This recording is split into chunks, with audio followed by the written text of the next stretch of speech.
Welcome to Behind Olivia O.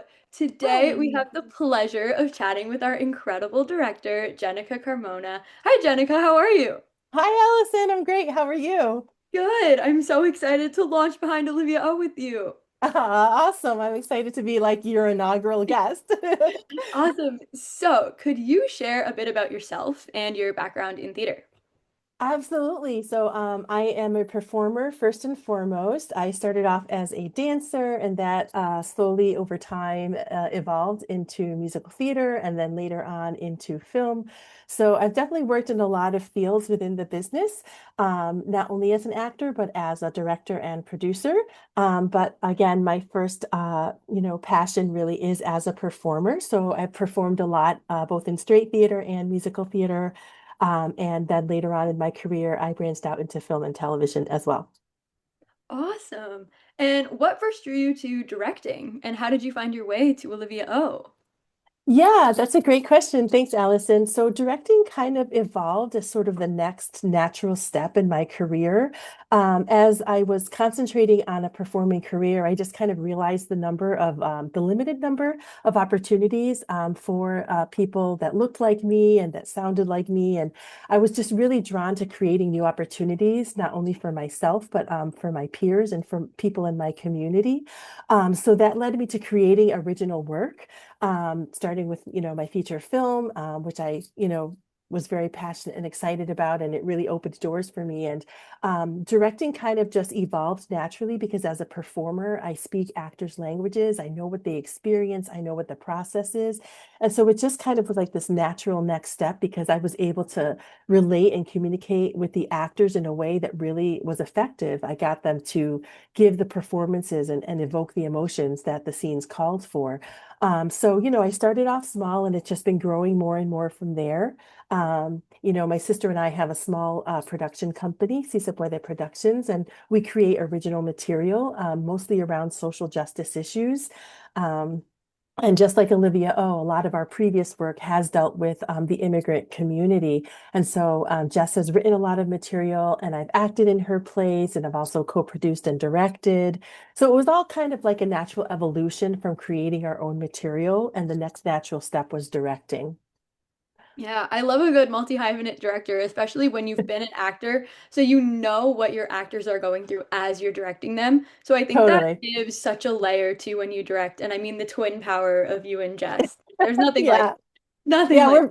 we're very blessed. We're very thankful for each other because I think a lot of people don't go through life with that kind of a relationship where we just see eye to eye in so many things and we share so many passions and creative ideas.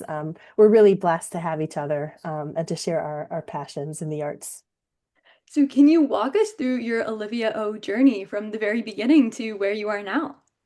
Yeah, absolutely. Well, my sister has been involved with this project with Diane and the original composer, Gil Yaron, for many, many years. And because we're so close, I would often hear about it and hear about this project that she was working on. And of course, I was interested and supported her project and, the journey in every way. But I wasn't like directly a part of it. I would just kind of hear about it and like, oh, wow, that's great. It sounds like an amazing story. And, in a lot of ways, it dealt with the immigrant experience in the immigrant, struggle right now. And, Jess and I had previously worked on, her original play, Elvira Arellano, which I originated the role. And it talked about a mom being separated from her son at the border and, very similar themes. So, it was a very familiar topic. And so I was very excited to hear about it and that, I was glad to hear that she was working on it and that it was a musical, not just a straight play, which I think is fantastic. And so I just kind of was behind the scenes supporting her and, listening to her talk about it, listening to the table reads. And then they got to a point with the project where they were ready to actually start putting it on its feet, even at its developmental level. And she's like, would you have any interest in directing? And I was, of course, very humbled and honored to be asked, and I agreed right away. And I've kind of been a part of it ever since as the director. We started off with just like a staged reading, and then we kind of, moved on from there. We've done productions in theater festivals in New York and Philadelphia and Dallas. So that's kind of been my journey and the history of my involvement with the show. Wow. It's been such a long time, and it's so amazing to see how it's evolved from production to production because you've directed the show how many times now? Oh my gosh, I'd have to count. Let's see. In a nutshell, it would be New York, Philly, Dallas. So three times, I think. Yeah, three Wow, times. and this is four. So this is going to be four. Wow. Yeah. So, what initially resonated with you about this story, and why did you feel the need to be involved? Well, like I said before, like the topic of the immigrant community and their struggle has always been something that I felt very passionately about. It's something that Jess and I have explored in our previous artistic work. You know, Jess and I have both worked with this community for a long time as educators and as advocates for this community. We currently run a children's program for the children of this community on Saturdays in Sunset Park, Brooklyn. So we've for a long time, been involved with this. So for me, you know, the subject material, the subject matter of this show is, you know, it touches my heart and it just, you know, resonates very deeply with it. So it was kind of like a no-brainer to read this story and just feel automatically connected and invested. And just knowing that I'm the right person to direct it, that I'm sort of you know, adjacent to it, even though I'm myself, I'm not, an immigrant necessarily, but in a sense, I kind of feel like we're all immigrants, right? Or we all were immigrants at some point, right? So it's a term that's very interesting to explore. But yeah, that's in a nutshell, like what excited me and interested me about it. And of course, at some point I met Diane, and she is just such an incredible artist, you know, and so inspiring in her dedication to this community. I mean, this story that she's written, it just is just so inspiring and so beautiful. And I think it's important to collaborate with people from different backgrounds when we're talking about these issues and exploring these issues in an artistic way, in order so that the story can be authentic, right? So I don't know. I feel like I'm rambling a little bit, but hopefully I'm answering your question. Yeah. But yeah, that's pretty much how I'm resonating with the story and what drew me to it. And how has your relationship with the show evolved over time since you've directed it multiple times? Yeah, that's another good question. Every time I do it, it's a different experience, and I see the story differently, and I see things that I didn't see in the previous version. You know, we've been very fortunate and very blessed. Every single cast that we've had, whether it's the staged reading, the concert reading, the Spark Theater Festival, or the one in Dallas, or all the casts that we've been fortunate enough to work with have been amazing in so many ways and so gifted. And they each bring something new to the characters and to the story. And so my job as director, of course, is to sort of, you know, step back and have a bird's eye view of the production overall and to really make sure that everything's moving and I'm getting a gut sense of the pace and like, are things moving in the right way? And, it's been a very interesting experience because I feel like every time I do the production, something stands out to me more. And so, for instance, Manos a la Obra, which is like one of the opening numbers of the show, and it's still today one of my favorites. We have this character of Isabel who is just so amazing to me. And I think I'd have to pick her as my favorite character of the whole show because, you know, she's this, you know, woman who has never really been an activist, is not even really that in touch with her culture. And all of a sudden, over the course of this experience during the show, she really becomes a leader. And she just kind of gets the community together. And manos a la obra means, you know, let's get to work, right? Like, let's really sit down and get cracking. And so that's such a powerful moment to me. And every time I see it done, it's like, oh wow, like this is a moment that I really need to highlight. Or even the moment, with the community group, as they sort of develop their courage over time. At first they're uncertain and shy, but they build confidence over time because they find support in each other and they find, encouragement and strength in their mission and what it is that they're trying to do. So yeah, every time that I do the show and we stage it in a different way, depending on how many people we have and what the size of the theater is, um, it's kind of cool to say, okay, well, which scene can I really center the most this time? And what can I do with the backdrop to really elevate the story here? Like what's really going to give us a sense of that time? And every production has been meaningful and special in its own way. But yeah, that's what I'd say about that. Yeah. And you touched on it a little bit, but what new insights do you discover each time you return to direct it? Yeah.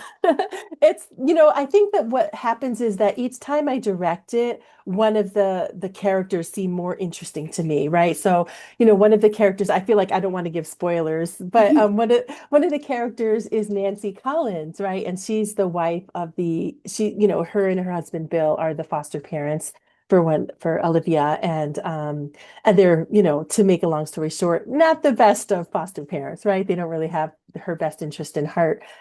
So she is very interesting to me because she's very submissive to her husband, and just she's, experiences verbal and emotional abuse at the hands of her husband. And it's just a really, really interesting role that at first I was like, oh, I didn't really see that much into it. But then when I saw it in Dallas and New York with the actors that played these characters, I was just able to really see the depth of that character. It's like, oh wow, this is something I really want to dig deeper into. Is like this, this woman who's been silenced all of her life and who sees that what's going on is wrong. She knows in her heart of hearts that she shouldn't be doing this. But then, she has a journey.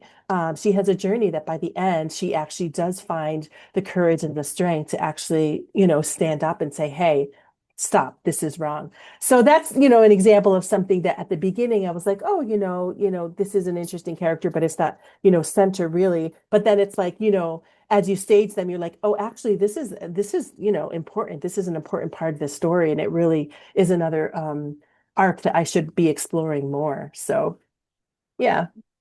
And what do you enjoy most about directing Olivia O? Oh my gosh, there's so much I enjoy about directing in general. I think one of the things that I really like is just being able to see the friendships and the relationships that are formed as a result of bringing the cast together. As a director, it's kind of like you do have like a distance between the cast, right? And that's fine, that's natural. They have a bond, and as director you're sort of like separate from that. You get to observe it sort of, and they're going to have their own relationship with each other that, they're not going to have with me. And that's fine. And that's actually something that gives me a lot of joy to see them develop these deep friendships that turn into lifelong relationships. And like, even after the show has closed and we've all moved on with their lives, to see that they're still friends with each other and working on other projects together, and just to know that you were part of creating that and introducing them to each other, to me that's a very fulfilling thing to see. But also I love the process of discovery, of just doing table work and being in the rehearsal room and just like, hey, what do you think about this, or what if we do this? And the dream cast is like the cast that comes with their own ideas about the story and about the character, and they come with those ideas. And at the same time, they're ready when the point arrives to say, okay, this is the choice we're going to make. Let's commit to this and, move forward with that. So those are the two things I would say as a director are the most fulfilling for me. Yeah.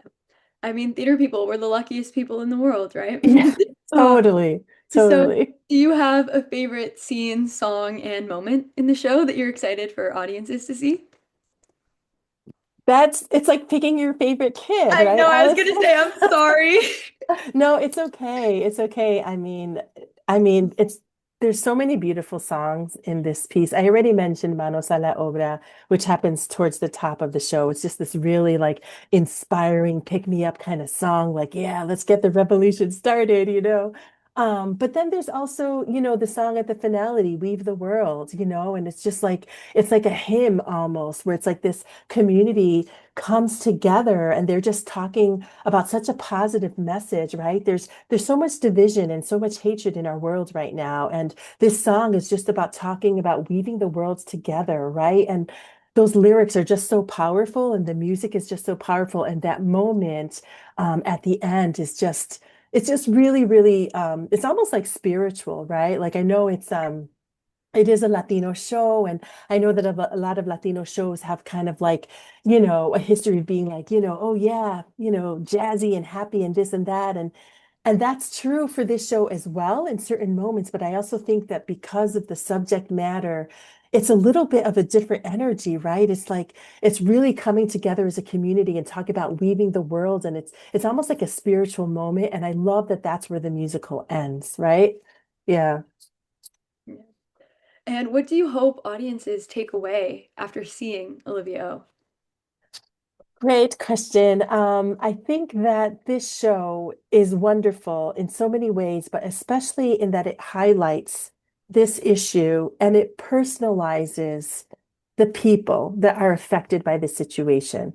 And so I think that so many people listen to the news or read, social media, whatever, and they build their ideas around what they see and what they hear their family and friends talk about. And they kind of, it's kind of like their own echo chamber, right? And it's statistics and data, and it's this person arguing at this person. And the beauty of theater, right, is that we get to make these stories personal and more real. So if you think about them from like an actual, personal, like what's actually happening to these people, I think that you're able to approach this topic and see this situation differently, right? So this story really elevates the humanity in all of us, right? Doesn't matter our documentation status or where we're from, right? At the end of the day, we're all human beings. And so when I think about what I want people to walk away with, I think I'd like them to walk away with, maybe even if they're not convinced, like, hey, this is wrong, or, maybe even if you could reach the point to say, this is something worth thinking about. This is something that we might need to tweak a little bit. This is something that is not humane. And this is something that we can change. We can do better, right? We don't need to be separating these families the way that they're being separated. We don't need to be treating these people the way they're being treated. We can honor our goals of security and economic stability and all of these things while at the same time keeping our humanity, right, and keeping our compassion. So when I think about what I want them to walk away with, it's that, right? It's to say, hey, I saw this story about this and that, and this is what's happening on a global scale right now. Let me think about this. Let me do some research. Let me call somebody and try in some way to make a change. Yeah, yeah. And last but not least, what does being part of this show mean to you personally? It means a lot to me. I'm very honored to be a part of it. Jess and Diane have been working on this project for so long. I mean, years. I want to say 7 years. That's a long time to commit to a project, to developing a story, to getting the music written, to getting it arranged, to getting it rearranged, like there's so many things that have happened behind the scenes. With this show, even before I came on board, even before the cast came on board. And so to me, it's just very humbling to be a part of it and to help bring this story to life. And it means the world to me. It really does, to be the director who actually takes their story from page to stage. I'm very, very honored to be working with an all-female led production cast. And and to be a part of this as in its infancy and to see it gradually grow and hopefully to the finish line. So yeah. Thank you so much for sharing your insights with us, Jenica, and for the passion and care you bring to Olivia O. And to everyone tuning into Behind Olivia O, we can't wait for you to experience the show, and we'll see you at the 2026 Toronto Fringe Festival. Yay, can't Great. wait. Thank you so much, Allison.